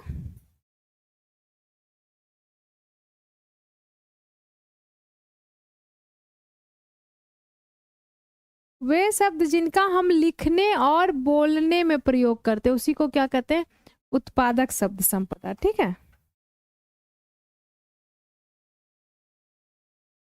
निम्नलिखित में से किसके द्वारा भाषा अर्जन उपकरण की अवधारणा की व्याख्या नहीं की गई है। नहीं, नहीं देख करके आंसर करना है। LAD जो है, LAD क्या कहता है, LAD कहता है लैंग्वेज एक्विजिशन डिवाइस। ये लैंग्वेज एक्विजिशन डिवाइस जो है, जो कौन दिया है, चॉम्स्की दिया है। ठीक है, चॉम्स्की। ये क्या कहता है भाई कि हमारे दिमाग में जो है LAD है, जो व्याकरण का रूल जनरेट कर लेता है। 5 साल तक ये बहुत ज्यादा एक्टिव होता है। बच्चे के माहौल में जो भी भाषा है वो उसको तेजी से ग्रहण कर लेता है। लेकिन क्या नहीं कहता है, बच्चों का भाषिक उत्पाद उन्हें मिले भाषिक निवेश से अधिक क्यों होता है। ये कहता है उसको जितना माहौल मिलता है उससे भी वो ज्यादा बोलता है, क्योंकि वो तो सीखा फिर अपना भी वो बनाएगा, है ना। प्रथम भाषा कैसे सीखते हैं ये भी ये बताता है कि बच्चा माहौल से सीख लेता है प्रथम भाषा। 4-5 वर्ष की कम अवधि के भीतर भाषा सीखने योग्य बन जाते हैं, ये भी इसके बारे में भी LAD बात करता है। आकृति मूलक भाषा किसको कहते हैं, ऐसा भाषा जिसमें कि हम अलंकार का यूज करते हैं, भारी भरकम शब्द का यूज करते हैं, वो भाषा बच्चा कैसे सीखता है उसके बारे में LAD बात नहीं करता है। ठीक है, वो LAD उसके बारे में बात नहीं करता है। तो किसके बारे में बात नहीं करता है ये बताना है। तो ये तुम लोग को टेस्ट में मिल जाएगा, एग्जाम से पहले एग्जाम सीरीज में हिंदी में, ठीक है। चलो अब इसका आंसर करो।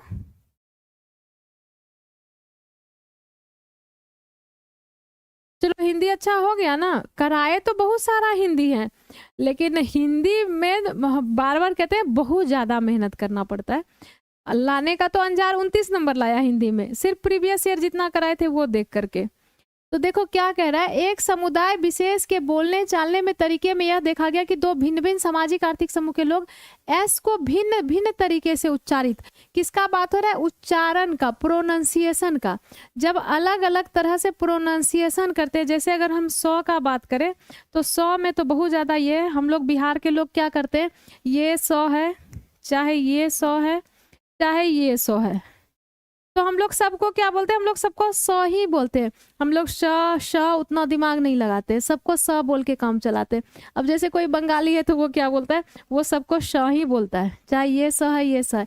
लेकिन बाकी बंगाल बिहार को छोड़ दो तो सबको पता होता है इस स को कैसे बोलना, इस श को कैसे, इसको श को कैसे। तो ये जो प्रोनाउंसिएशन का अंतर होता है इसको क्या कहते हैं, प्रोनाउंसिएशन के अंतर को कहते हैं सामाजिक भाषिक चर। ठीक है, एक एक करके सबको समझते हैं।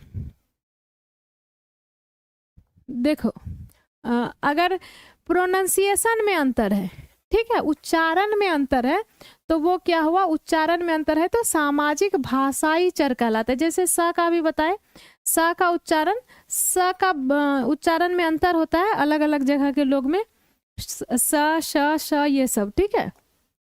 अब देखो प्रैग्मेटिक चर किसको कहते हैं, जब यूज में भिन्नता हो। देखना उच्चारण में जब भिन्नता हो, याद रखना उच्चारण में अगर भिन्नता है, उच्चारण अलग अलग तरीके से हो रहा है तो वो क्या हो गया, भाषिक चर हुआ। और अगर यूज अलग अलग तरीके से हुआ तो वो प्रैग्मेटिक चर हुआ। ठीक है, सामाजिक सांस्कृतिक चर किसको कहते हैं, अगर यूज में संस्कृति का प्रभाव है, जो बच्चा भाषा यूज कर रहा है उसमें अगर संस्कृति का प्रभाव है तो उसको क्या कहते हैं, सामाजिक सांस्कृतिक चर। ठीक है, और अगर क्या कहते हैं मनोविज्ञान से संबंधित रीजन शामिल है तो उसको क्या कहेंगे, सामाजिक मनोवैज्ञानिक। और उच्चारण में अंतर है तो भाषिक चर। ठीक है, देखो हिंदी का पूरा सिलेबस पढ़ाया हुआ है, ऐसा कोई टॉपिक ही नहीं है हिंदी का जो नहीं पढ़ाए। तो तुम लोग Hindi playlist by Sweety ma'am लिखना, सारा ही चैप्टर आ जाएगा, उसको डबल स्पीड करके देख लेना। एक बार सारा देख लोगे तो हिंदी बिल्कुल क्लियर हो जाएगा। ठीक है, ये जो टेस्ट है ये टेस्ट तुमको लर्न विथ स्वीटी ऐप पर चले जाना, उसमें एग्जाम से पहले एग्जाम सीरीज में चले जाना, वहीं पर तुमको हिंदी वाले फोल्डर में मिलेगा। ठीक है, और सारा 56 PYQ है, जितना ज़्यादा कर सकते हो करो। आज जो होमवर्क दिए थे वो भी कर लेना। ठीक है, और तुम लोग कमेंट जरूर करके बताना कि क्लास कैसा लगा। कल सुबह SST कर लेते हैं, क्योंकि मैथ और EVS बहुत कर रहे हैं, तो कल SST ही कर लेते हैं। ठीक है, चलो कमेंट जरूर करना। ठीक है, सबको बाय।